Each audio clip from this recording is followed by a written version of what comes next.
Hello friends, स्वागत है आप सभी का आप अपने YouTube channel study for one day exam में। हम लोग सॉल्व कर रहे हैं यूपी ट्रिपल एससी के पिछले प्रश्न पत्रों का हल, और इस सीरीज़ में हम सॉल्व कर रहे हैं हिंदी। तो बिना किसी देरी का ये प्रारंभ करते हैं।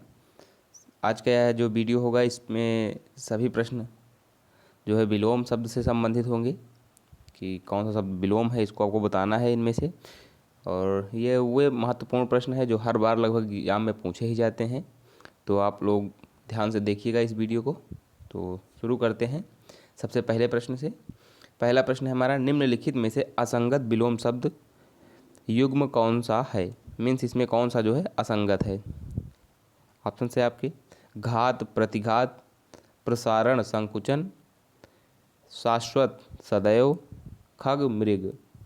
तो आपको इसमें बताना है कि कौन सा विलोम शब्द नहीं है। जैसे घात का प्रतिघात होता है, प्रसारण का संकुचन होता है, खग का मृग होता है, लेकिन शाश्वत का सदैव नहीं होता है। शाश्वत का होता है क्षणिक। ठीक, क्षणिक। तो इस तरीके से इसका जो है ऑप्शन नंबर सी सही हो जाएगा कि असंगत विलोम है, मतलब इसमें से ये विलोम नहीं है इसका। ठीक है, देखते हैं अगला प्रश्न। अगला प्रश्न हमारा, रेजु का विलोम है।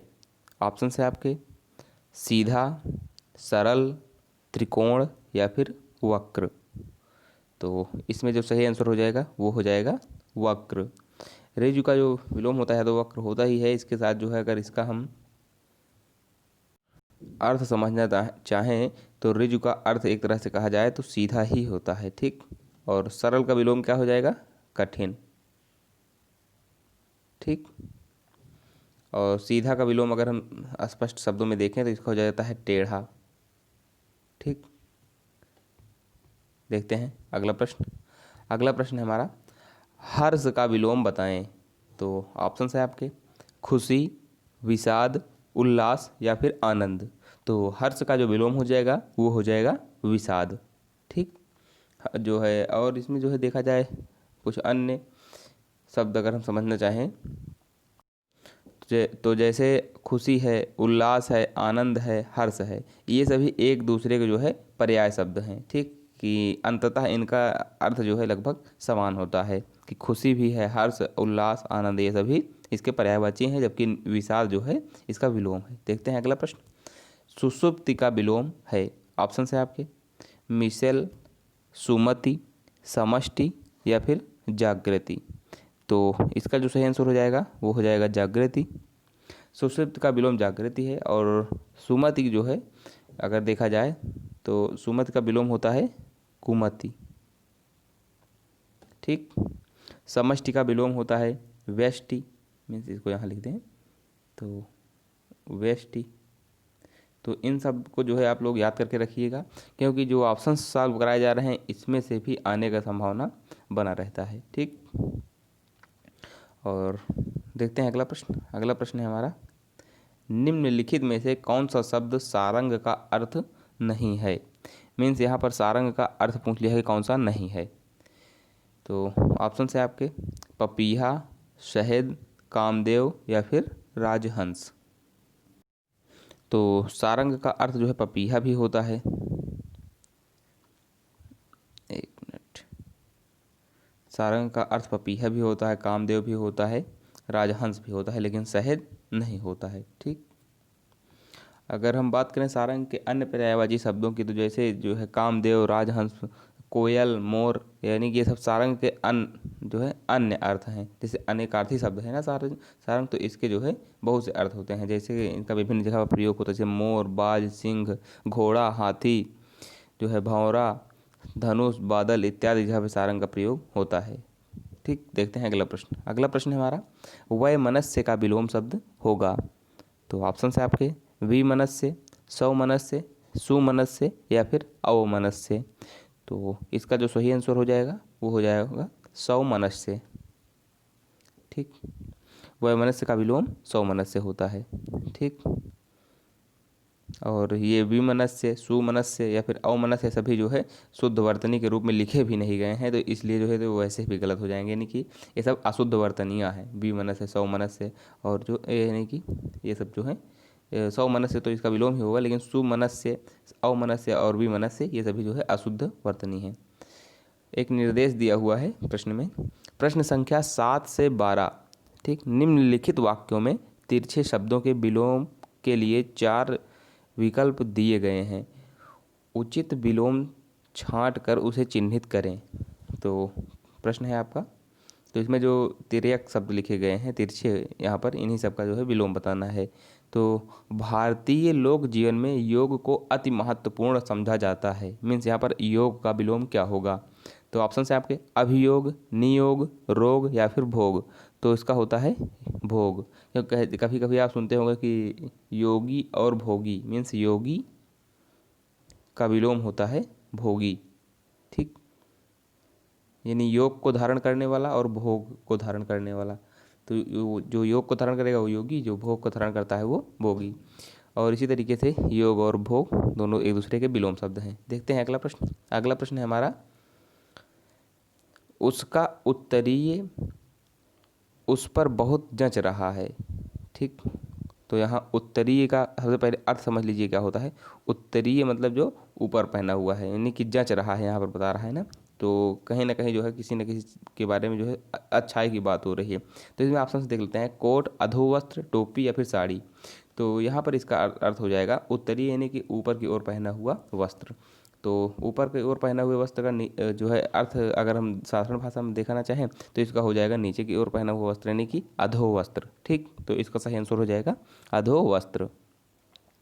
देखते हैं अगला प्रश्न। अगला प्रश्न है हमारा, लंबी योग साधना से उसका ओजस्वी चेहरा देखते ही बनता था। तो ऑप्शन है आपके कांतिहीन, मलिन, शोकाकुल या फिर कामुक।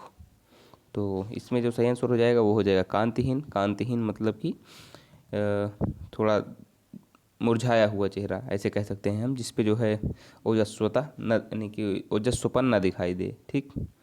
तो इसमें सही आंसर हो जाएगा ए।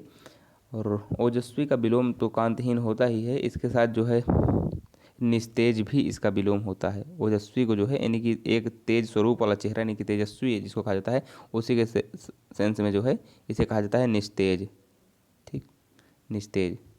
देखते हैं अगला प्रश्न। अगला प्रश्न है हमारा, जैन मत को, सॉरी यहाँ पर मिसप्रिंट हो गया है, जैन मत को मानने वालों में श्वेतांबर बड़ी संख्या में हैं, ठीक।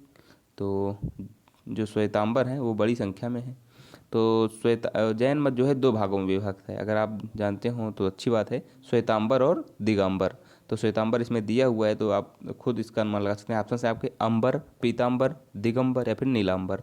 तो इसमें जो सही आंसर हो जाएगा वो हो जाएगा दिगंबर, यानी श्वेतांबर और दिगंबर 2 जो है मतों में विभाजित हो गए थे, तो उसी तरीके से इसका विलोम हो जाएगा दिगंबर। उस कृपण व्यक्ति के चर्चे दूर दराज तक होने लगे, ठीक। कृपण मतलब क्या होता है कि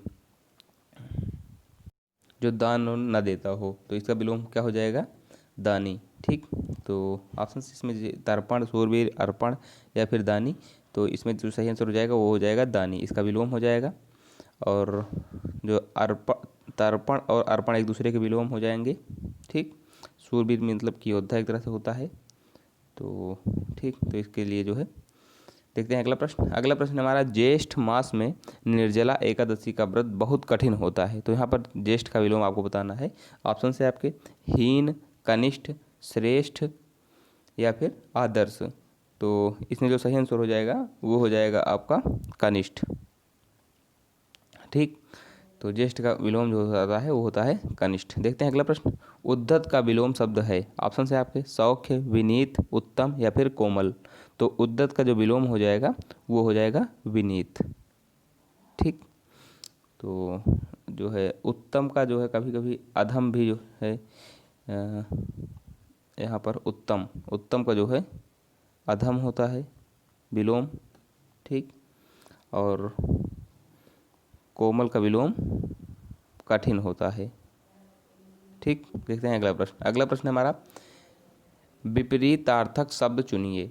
ऑप्शन है मतलब सॉरी जो यहाँ पर दिया हुआ है किसका विपरीतार्थक चुनना है, यानी कि शोषक का जो है विपरीतार्थक चुनना है आपको।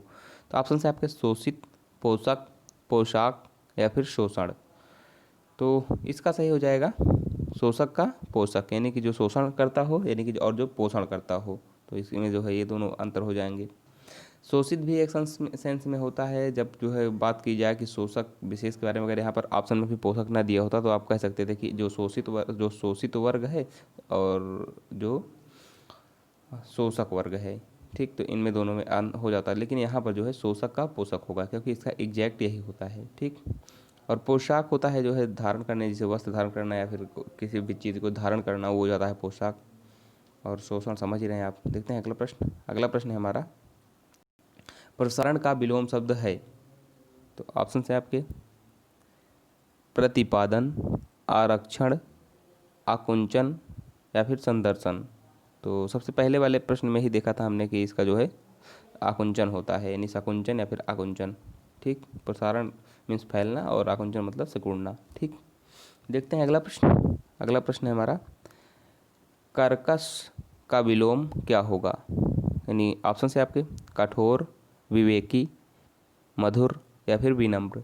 तो इसमें जो सही आंसर हो जाएगा वो हो जाएगा मधुर, ठीक। कर्कश मीन्स होता है यानी कि तीक्ष्ण, यानी तीखी जुबान वाला व्यक्ति, यानी और मधुर जुबान वाला व्यक्ति, तो आप इसमें जो है समझ सकते हैं। और कठोर का हो जाएगा निर्मल या फिर जो है कोमल, ठीक।